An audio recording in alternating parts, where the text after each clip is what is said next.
नमस्कार। आज मैं कुमार समीर एक ऐसे सवाल को लेकर आपके समक्ष हाजिर हुआ हूँ जिसका सामना आप भी कर रहे हो, हर घर कर रहा है। जी हाँ, मैं बात कर रहा हूँ बच्चों के स्कूल को लेकर। अब जब कोरोना के मामले कम होने शुरू हो गए हैं और लॉकडाउन में ढील दी जा रही है, तब इस तरह की बातें भी उठनी शुरू हो गई है कि क्या स्कूल खोले जाने चाहिए या नहीं। तो इस विषय पर आज हम सब चर्चा करेंगे और विशेषज्ञ इस पर क्या कहते हैं। स्कूल पेरेंट्स एसोसिएशन का क्या कहना है, इस पर हम लोग चर्चा करेंगे। पहले आइए चलते हैं पेरेंट्स एसोसिएशन क्या कह रहा है, इस पे हम लोग पता करते हैं। ऑल इंडिया पेरेंट्स एसोसिएशन की ओर से दिल्ली के उपराज्यपाल और मुख्यमंत्री अरविंद केजरीवाल को पत्र लिखकर मांग की गई है कि राजधानी में स्कूल खोले जाए। एसोसिएशन का तर्क है कि जब दिल्ली में कोरोना के मामले काफी कम हो गए हैं, साथ ही अन्य सभी कामों को खोला जा रहा है, तो ऐसे में स्कूल भी खुलने चाहिए। एसोसिएशन के अध्यक्ष और दिल्ली हाई कोर्ट के एडवोकेट अशोक अग्रवाल की तरफ से यह मांग की गई है। उन्होंने कहा है कि सभी अभिभावकों की ओर से मांग है कि दिल्ली में सरकार और एमसीडी के स्कूलों में लगे वैक्सीनेशन कैंप और राशन शिविरों को हटाया जाए। इनके लिए कहीं और व्यवस्था की जाए। साथ ही बच्चों की पढ़ाई को लेकर सरकार गंभीरता दिखाए और सुरक्षा उपायों के साथ बच्चों की फिजिकल कक्षाएं शुरू की जाए। एडवोकेट अग्रवाल आंकड़े भी देते हैं और कहते हैं दिल्ली में मार्च 2020 से मई 2021 तक करीब 4 लाख बच्चों ने स्कूलों से नाम कटा लिया है।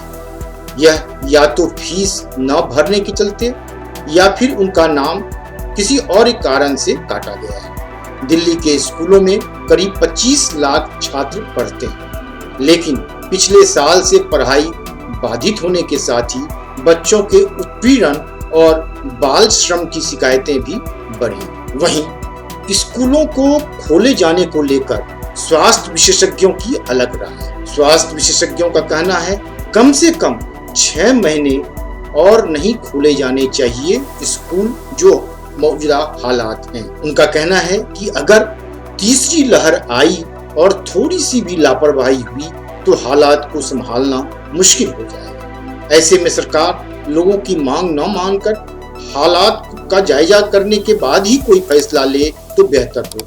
हालांकि पढ़ाई के नुकसान को रोकने के लिए कई उपाय अपनाने की सलाह भी वो दे रहे हैं। Retired public health expert doctor Satpal से जब संपर्क किया गया तो उन्होंने कहा कि अभी कम से कम 6 महीने तक स्कूल नहीं खोले जाने चाहिए। कोरोना की तीसरी संभावित लहर का खतरा अभी बरकरार है। अगले 1.5 से 2 महीने में तीसरी लहर की आशंका जताई जा रही है। अगर यह दिल्ली में आई तो उसे रोकना और नियंत्रित कर पाना मुश्किल हो। वहीं अगर इसकी चपेट में बच्चे आए तो बहुत ही खतरनाक हालात पैदा हो जाएंगे। ऐसे में कम से कम दिसंबर तक स्कूल न खोले जाएं, बल्कि सरकारों को अभी 6 महीने और ऑनलाइन पढ़ाई की व्यवस्था करनी चाहिए, क्योंकि एक भी जान बहुत कीमती है। डॉक्टर सतपाल का आगे भी कहना है कि सरकारों को लंबी अवधि की योजनाओं पर काम करना चाहिए, बजाय इसके कि केस कम होने और लोगों की भारी मांग पर सभी स्कूल खोल दिए जाएं। अगर चीजें खोली भी जा रही हैं तो उन्हें 24 घंटे में इस तरह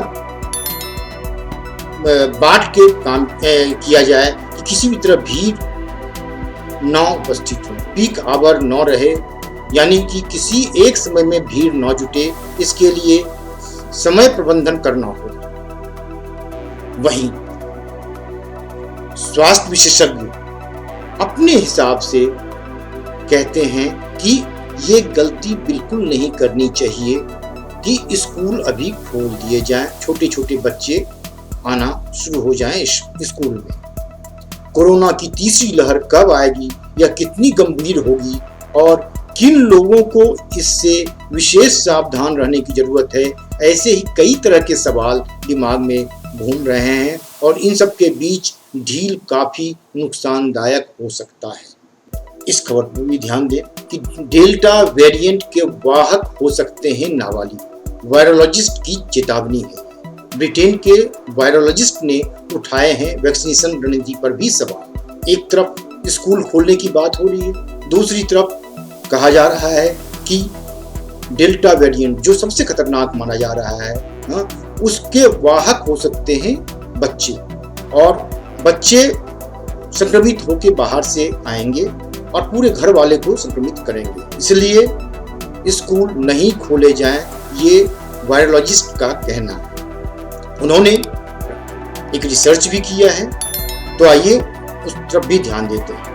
लाइसेस्टर यूनिवर्सिटी के वायरोलॉजिस्ट जूलियन तांग के मुताबिक हालिया डेटा में सामने आया है कि वायरस का प्रसार 30 साल के कम के लोगों में बढ़ा है, क्योंकि उनमें वैक्सीनेशन कम हुआ था। अब सरकार 18 से ऊपर सभी का वैक्सीनेशन कर रही है। ऐसे में 18 से कम उम्र के स्कूली बच्चे वायरस के वाहक हो सकते हैं। ये गौर करने वाली बात है। ब्रिटेन के स्वास्थ्य विभाग के मुताबिक कोरोना के मामलों में आए उछाल में 99% मामले डेल्टा वेरिएंट के ही।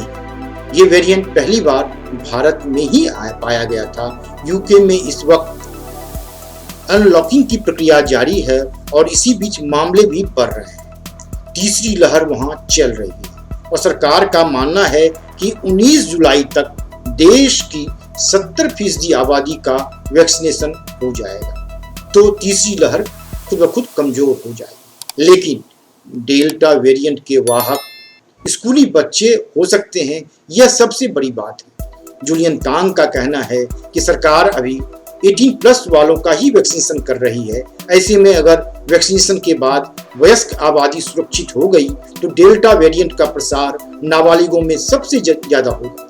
डेल्टा वेरिएंट के वाहक स्कूली बच्चे हो सकते हैं, यानी इस आयु समूह में कोरोना वायरस का प्रसार बढ़ सकता है। इसमें दो राय नहीं कि वैक्सीनेशन के सकारात्मक असर अब दिखाई देने लगे हैं। पब्लिक हेल्थ इंग्लैंड की strategy director doctor Susan Hopkinson का भी कहना है कि हम निश्चित तौर पर नए मामलों की घटोतरी होते हुए देख रहे हैं। हम देख रहे हैं कि कभी मामले बढ़ जाते हैं तो कभी घट जाते हैं।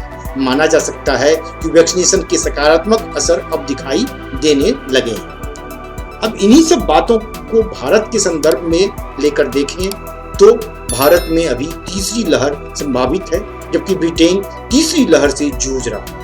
ब्रिटेन के अनुभव से हमें बचाव की रणनीति पर काम करना होगा, क्योंकि ब्रिटेन के विशेषज्ञों का भी मानना है कि वैक्सीनेशन नहीं होने के कारण तीसरी लहर का खतरा 18 साल से कम उम्र के बच्चों पर सबसे अधिक रहता है। खतरनाक डेल्टा वेरिएंट के वाहक स्कूली बच्चे हो सकते हैं। इसलिए वनडे मैट्रम्स चैनल का भी मानना है कि जब तक बच्चों का भी वैक्सीनेशन नहीं हो जाता है और वह लगना शुरू नहीं हो जाता है, क्योंकि अभी प्रोसेस में है बच्चों के वैक्सीन, तब तक स्कूल नहीं खोले जाने चाहिए। ऑनलाइन पढ़ाई से ही काम चलाना चाहिए, नहीं जरा सी चूक, लापरवाही बड़ी समस्या खड़ी कर सकती है। इसलिए हमें स्कूल खोलने में बिल्कुल भी जल्दीबाजी नहीं करनी चाहिए। धन्यवाद। ब्यूरो रिपोर्ट, वनडे मैट्रम।